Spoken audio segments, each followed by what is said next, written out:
what's going on, housemates? It is Greg Williams Jr., and welcome to my new show, The Writer's Block. This is where I give you insight to what's going on in my mind and what I'm writing and what we've got coming up at Hoodoo House.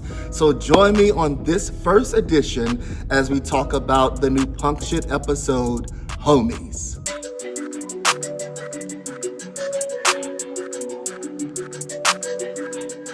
We are Dino Man. We made him who he is today, and the story can't end until we say it can. Plus, unless both hands are on the fossil, the comic never said that. You can't find it anywhere that you have to use two. Okay, some rules aren't meant to be spoken. Plus, what does Dino Man always say? A snake that you can see does not bite. So what do? We have to finish the story and set things right.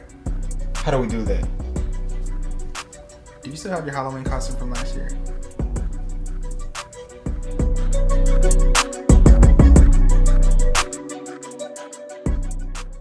So, let's talk about punk shit.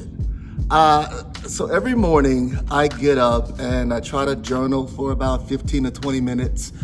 And something hit me that I kind of have all of these kind of crazy, wonky ideas about what it means to be gay and situations that I find myself in or I hear other people find themselves in.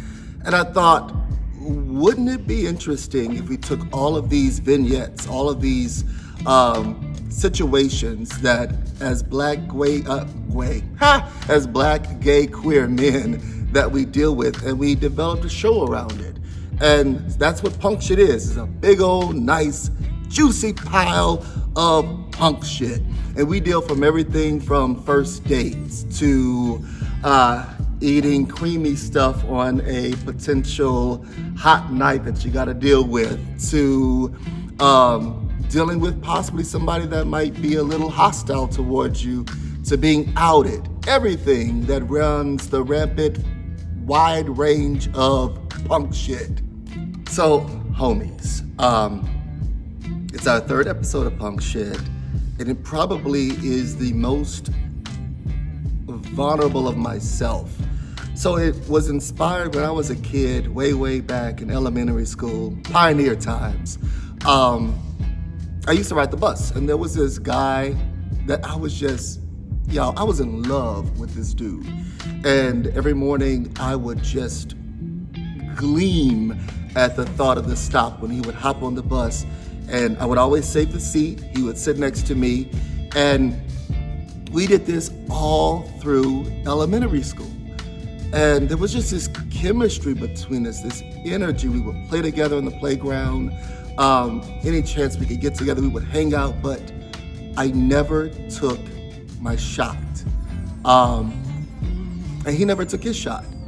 We just always kept our friendship at this safe space because having something seemed better than having nothing at all. And I wanted to write a show about taking a chance, taking a risk. As gay and just queer people in general, we're not taught what queer love looks like. And so we're often very afraid to take that leap because we don't know if someone else feels the way that we feel. And we oftentimes think that our feelings are the only way that anybody could feel like this. But what happens if you take that leap and you take that risk and you do lose everything, or you gain everything? So that's what Homies is about, that place to live between fantasy and reality, and what happens when you try to move the fantasy that you're living into the realm of reality. So out of the two characters that I wrote for Homies, Felton is definitely a representation of me. He's a chance taker.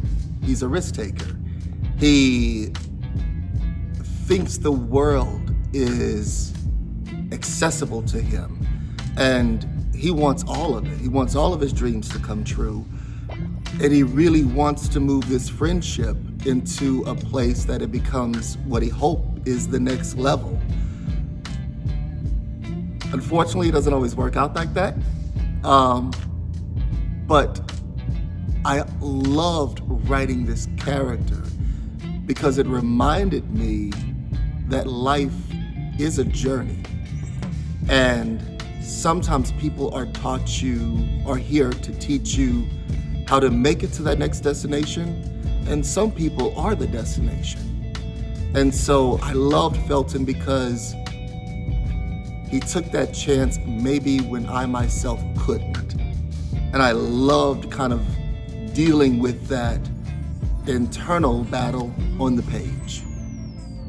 You know what I think is really fucked up is that people still have issues coming out today.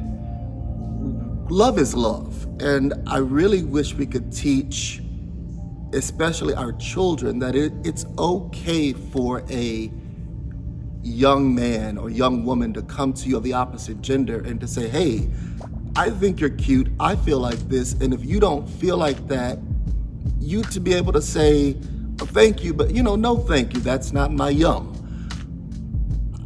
I don't understand why people can't just take a compliment, and I really wish we could live in a more fluid realm where everyone understood that love is limitless, and somebody's path might not be your path, but what the hell do you have to bash their path for?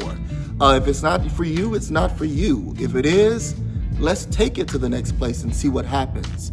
And so I pray that people watch this episode and begin to have those discussions, especially with your children, that it's okay for somebody to be different, but that does not mean that you have to bash or exile them.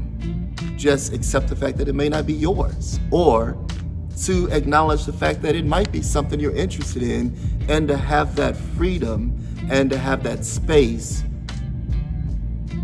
to test it.